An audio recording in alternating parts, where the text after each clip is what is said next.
Well, how is everybody getting on? Different bike today.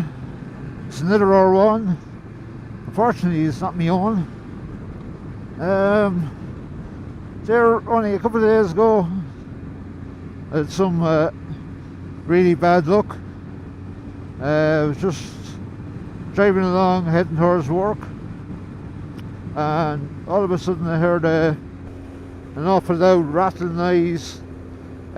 Just all happened in space, I'd say about 30 seconds.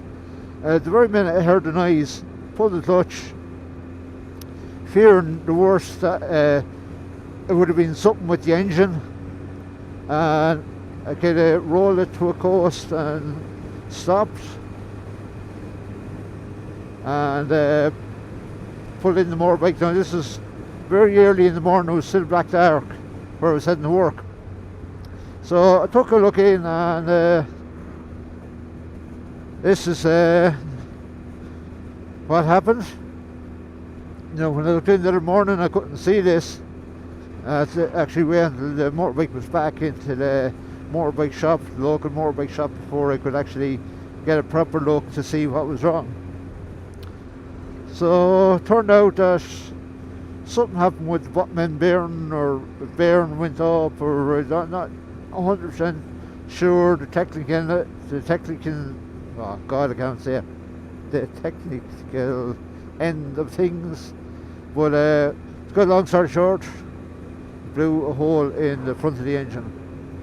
This is absolutely complete and utter disaster for me, because the bike is literally my pride and joy, a lot of history behind it, and it's my main mode of transport for work. But not only that, way to get to and back from seeing and helping out with my kids. So yeah, kind of up shit creek without a paddle, as the lad says. There is options. Some of the options is buy another motorbike, buy another R1 around the same year, one that's sitting idle in a shed, but it's going to cost in around about €1,000 to buy that, and that is money that I unfortunately don't have. I can get an engine which is going to be a little bit cheaper. I can fix my own and have it back on the road. I can do the work myself, but it's going to cost me to go to about €800. Again, I get an engine and do all the bits and pieces as well. So it's like saying being caught between the devil and the deep blue sea. Really and truly, it's a bit of a nightmare. But no matter what way it goes, I'm going to be keeping my own R1. Like, there's such a history behind it, and unfortunately it's kind of a very sad history, not for myself but for two really good friends of mine. Both passed away, and both were tragically killed off motorbikes as well.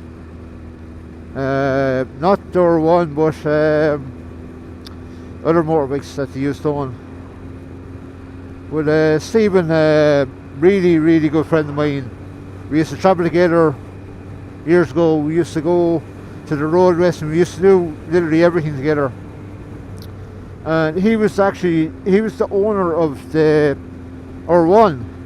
So I had the ZX10 at the time, and he had the R1, and we used to go literally everywhere. Used to have the time of our lives. And then one day, it just all came to an end. You know, it was no point me getting into details, but it was just very unfortunate accident it was, and Stephen lost his life. But there, a couple of years ago, a friend of mine was selling the R1, and we were just chatting out of the blue. Like, I didn't even know he was going to sell the bike, and I had sold my ZX10. This was on a Friday.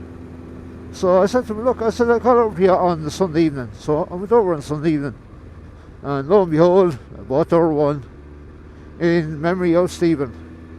I thought to myself it would be a nice thing to do, nice way of, kind of remembering them.